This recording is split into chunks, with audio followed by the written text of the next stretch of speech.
খেলা শেষ কি? তবে পিসিমণির হাবভাব দেখে মনে হচ্ছে খেলা শেষ। এখন তিনি ঘরে বাইরে চাপে কথা বলা একটু কমিয়ে লেখালেখি করছেন, আর সেই চাপ সহ্য করতে না পেরেই চরম পথ বেছে নিয়েছেন আমাদের গর্বের মুখ্যমন্ত্রী, সততার প্রতীক মমতা বন্দ্যোপাধ্যায়। কিন্তু খুব তাড়াতাড়ি তিনি এমন কোন পথও নিতে পারেন যা বাংলায় নির্বাচন কমিশনের উপরে বড় চাপ তৈরি করবে। এটাও মানতে হবে কমিশন সেই রকমের চাপ তৈরি করার জন্য প্রস্তুত, আর তাতেই আমাদের মুখ্যমন্ত্রী বেজায় বিপদে।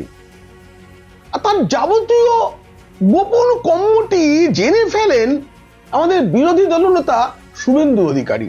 কারণ আছে, বলবো। চাপ আর চাপের এই প্রতিবেদন ভালো লাগলে অবশ্যই সাবস্ক্রাইব করবেন। পিনাক বলছে, এখন পিসিমণি কি মারাত্মক ভুল করে ফেললেন সেটা জানতে দেখুন ও শুনুন পিনাক বলছে।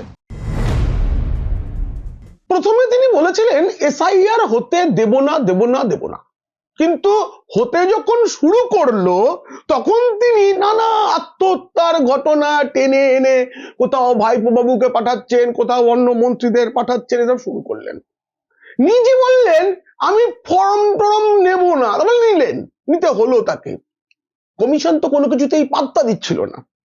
যখন পাত্তাই দিচ্ছে না কমিশন, তখন দিদিমণি বললেন আমি এসআইআর এর ফর্ম নিয়েছি, কিন্তু এখন সই করব না, সবার শেষে। কেন জানা নেই।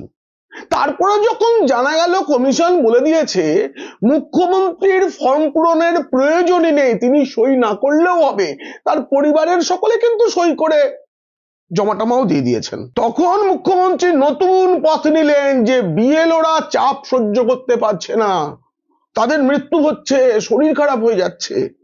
গোটা দেশে এমন কিছু নেই, অথচ বাংলায় কেন এটা হচ্ছে নিয়ে যখন প্রশ্ন উঠছে, কমিশন কিন্তু চুপ। বরং নতুন নতুন নিয়ম বের করে কমিশন বিএলওদের উপরে চাপ বাড়িয়ে দিয়েছে এবং জনপ্রতিনিধিত্ব আইনের বিভিন্ন অনুচ্ছেদ উল্লেখ করে বলে দিয়েছে যে তাদের ভুল করলে কি কি সাজা হতে পারে।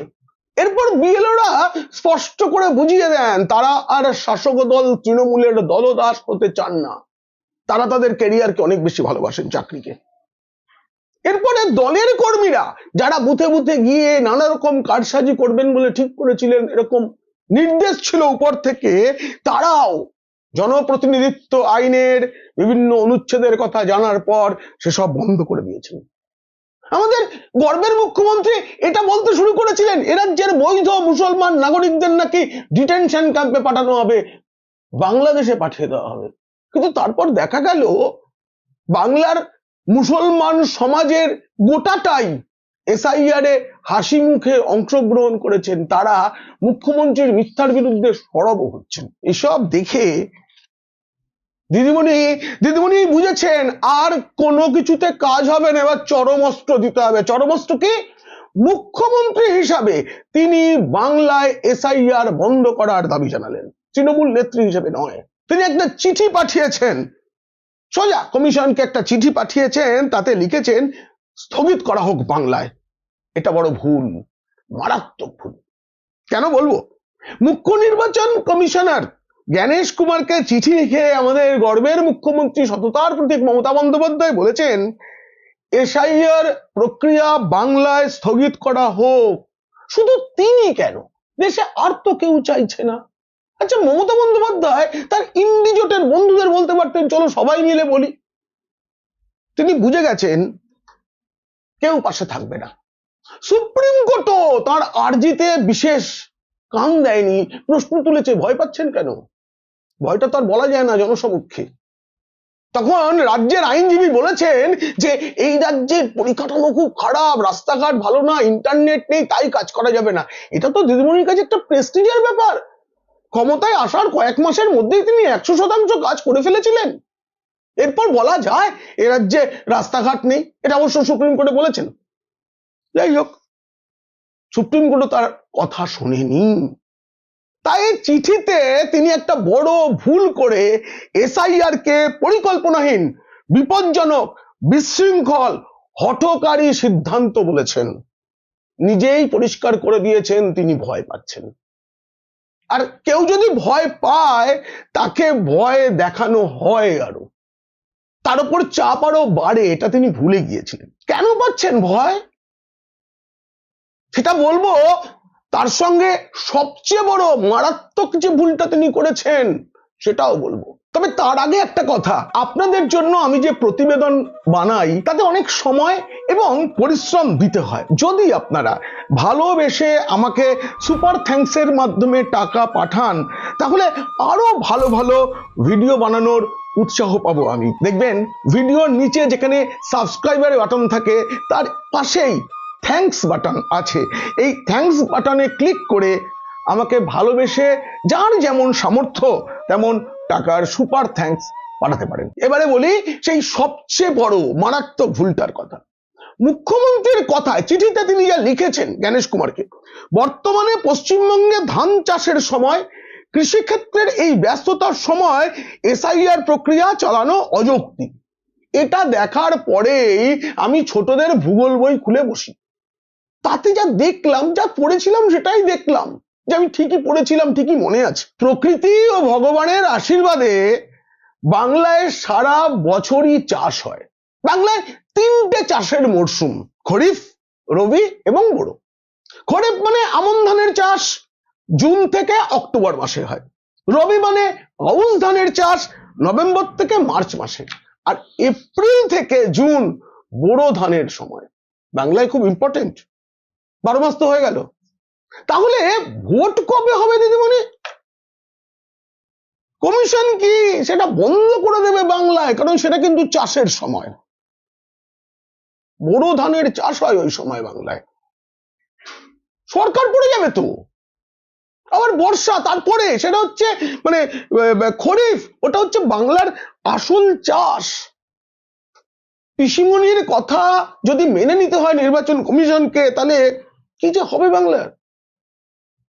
কমিশন একটা কাজ করতে পারে, ভোটটোর দরকার নেই, তৃণমূল সরকারকে যেভাবে হোক ক্ষমতায় রেখে দেওয়া, কারণ সারা বছর চাষবাস আছে বাংলা, ভোট করা যাবে না, চাষ ফেলে কেউ ভোট দিতে আসবেন না, এটাই তার যুক্তি। দিদিমণি 3 পাতার একটা চিঠি পাঠিয়েছেন কমিশনকে, তার পাল্টা 4 পাতার চিঠি দিয়েছেন বিরোধী দলনেতা, এবং সেই সঙ্গে তিনি রাজ্য সফরে আসা কমিশনের কর্তাদের সঙ্গে দেখাও করেছেন।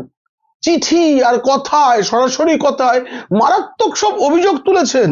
রাজ্যের অতিরিক্ত মুখ্য নির্বাচনী আধিকারিক অরুণ প্রসাদের সঙ্গে প্রায় প্রতিদিন ফোনে নাকি কথা হয় মুখ্যমন্ত্রী মমতা বন্দ্যোপাধ্যায়। এই ফোনটা করা হয় রাজ্যের মুখ্য সচিব মনোজ পন্থের ফোন থেকে। প্রমাণও নাকি দিয়ে দিয়েছেন শুভেন্দুবাবু। কি কথা হয়? তথ্যের, গোপন তথ্যের আদান প্রদান নাকি। এখনো পর্যন্ত জানা যায়নি এই শুভেন্দুবাবুকে নিয়ে না বড্ড চাপে মমতা বন্দ্যোপাধ্যায়, কারণ তিনি বিরোধী রাজনীতির পাশাপাশি ক্ষমতায় থাকার সময় সরকারেও ছিলেন। সেই অভিজ্ঞতার নিরিখেই তিনি সব বুঝতে পারেন। যাবতীয় গোপন কম্মটি তিনি ফাঁস করে দেন, খবর ঠিক পেয়ে যান তিনি সরকারের ভিতরে কি হচ্ছে। শুভেন্দুবাবুর অভিযোগ, ভুয়ো অবৈধ ভোটারদের ভোটার তালিকায় রেখে দেওয়ার জন্যই এত কিছু করছেন মমতা বন্দ্যোপাধ্যায়। এটা বিরোধী দলগুলো তো বটেই, তারা তো বলবেনই, কিন্তু রাজ্যের সাধারণ মানুষও জানে যে মমতা বন্দ্যোপাধ্যায় কি কি করছেন এবং কেন করছেন। আচ্ছা, এইটা কি মিথ্যা? বিরোধী দলনেতার কথা বাদ দিলাম, আমি প্রশ্ন করছি, বিএলওদের অর্থ বৃদ্ধির ফাইল এখনো রাজ্যের অর্থ দপ্তর আটকে রেখেছে। কেন আটকে রেখেছে? গোটা দেশে কোথাও সেটা হয়নি, তারা যথাযথ টাকাও পাচ্ছেন। মুখ্যমন্ত্রী বারংবার বিএলওদের উদ্দেশ্যে তিনি বার্তা দিয়েছেন, মনে রাখতে হবে কমিশন চলে গেলে আপনি সরকারি কর্মী, রাজ্য সরকারের কর্মী। আজ তাই বিএলওরা চাপে আছেন, তারা যদি ভুল করেন তাহলে কমিশনের চাপ, অন্যদিকে তারা যদি কমিশনের কথা মেনে ঠিক কাজ করেন ভোটের পর তাদের চাকরিটা থাকবে। তো এই যে পার্শ্ব শিক্ষক আত্মহত্যা করেছেন, বলেছেন কমিশনের কাজে আমি পারছি না, স্কুলের শিক্ষিকারাই সব বলছেন। আচ্ছা, রাজ্যের একই দুরবস্থা, একটা ফর্ম অনলাইনে আপডেট করতে জানেন না রাজ্যের শিক্ষকরা। গোটা দেশে এমন নজির নেই তো। তারা তো এই চাপেই কেউ কেউ, উচিত নয়, আত্মহত্যা কোনো সমাধান নয়। এবং তারা কিন্তু এটা বলে গিয়েছেন, যেসব চিঠি দাবি করা হচ্ছে তাদের আত্মহত্যার নোট বলে, তাতে বলা হয়েছে উপরতলায় যারা আছেন তারা সাহায্য করছেন না কি করে কাজ করতে হবে, তাদের পরিবারও বলছে সে কথা। তার মানে উপরতলার কর্মীরাও তো রাজ্য সরকারের কর্মী। নির্বাচন কমিশন তো অন্য গ্রহ থেকে লোক নিয়ে আসে না, প্রত্যেক রাজ্যে রাজ্য সরকারি যে কর্মীরা তারাই কাজ করেন, তারাই কমিশনের প্রতিনিধি হন, তারাই বিএলও, তারাই ইআরও, এই ইআরও। তাহলে আমাদের মুখ্যমন্ত্রী তো সিইও মনোজ আগরওয়ালকে ব্ল্যাকমেল করেছেন তার দুর্নীতি ফাঁস করে দেবেন বলে। এটাও তো চাপ তৈরি করা নাকি? এটাও তো একটা চাপ। এগুলো ভুল নাকি?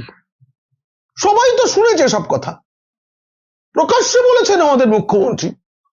সততার প্রতীক মমতা বন্দ্যোপাধ্যায় প্রকাশ্যে হুমকি দিয়েছেন তার রাজ্য সরকারি কর্মীদের, আমলাদের, যে কথা শুনে কাজ করতে হবে, কমিশনের কথা শুনলে পরে।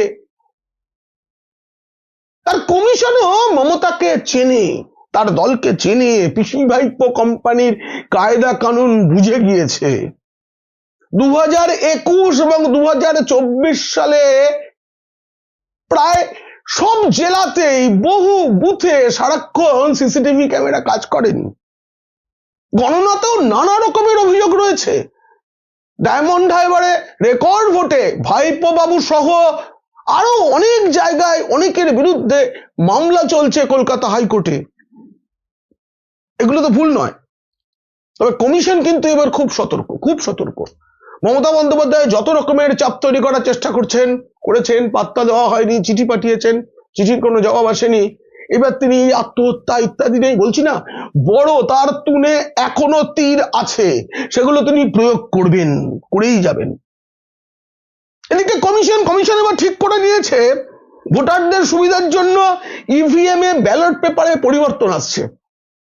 প্রার্থীর ছবি রঙিন থাকবে, বোল্ড থাকবে তার নাম, ক্রমিক সংখ্যা, সবাই যাতে পড়তে পারে। আর যে ব্যালট পেপার থাকে ইভিএম এ, সেটা 70 জিএসএম গোলাপি রঙের কাগজে ছাপা হবে, ঠিক বিহারে যেটা হয়েছে। আমি আবার বলছি, পিসিমণি তার চরম অস্ত্র প্রয়োগ করে চিঠি পাঠিয়েছেন কমিশনকে, তবে এটা ভাবলে ভুল হবে, এটাই তার শেষ অস্ত্র, এটা ভাবলে ভুল হবে। তার তুনে এখন অনেক কিছু আছে। দেয়ালে পিঠ থেকে গেলে আমাদের গর্বের মুখ্যমন্ত্রী কি কি করতে পারেন তা রাজ্যবাসী জানে, কমিশনও জানে। তাই আরো বড় কিছুর আশঙ্কা থেকেই যাচ্ছে। আমি আশঙ্কা বলছি, না হোক, কেউ যেন আর আত্মহত্যা না করেন। তারা তাদের অভিযোগটা যথাযথ জায়গায় জানান, তাতে কাজ না হলে সংবাদ মাধ্যমকে জানান, তাদের মাধ্যমে তুলে ধরুন। বিরোধী রাজনৈতিক দলেরা এই সময় কি করবে কি করবে না তা আমি জানি না, তাদের হয়ে আমি কিছু বলতে পারবো না। খালি এইটুকু বলতে পারি যে রাজ্যের মানুষকে এখন সতর্ক থাকতে হবে। এই প্রতিবেদন কেমন লাগলো জানিয়ে অবশ্যই মন্তব্য করবেন। ভালো লাগলে বন্ধুদের, খারাপ লাগলে শত্রুদের শেয়ার করবেন। আর আপনারা ভালো থাকবেন, সঙ্গে সতর্কও থাকবেন।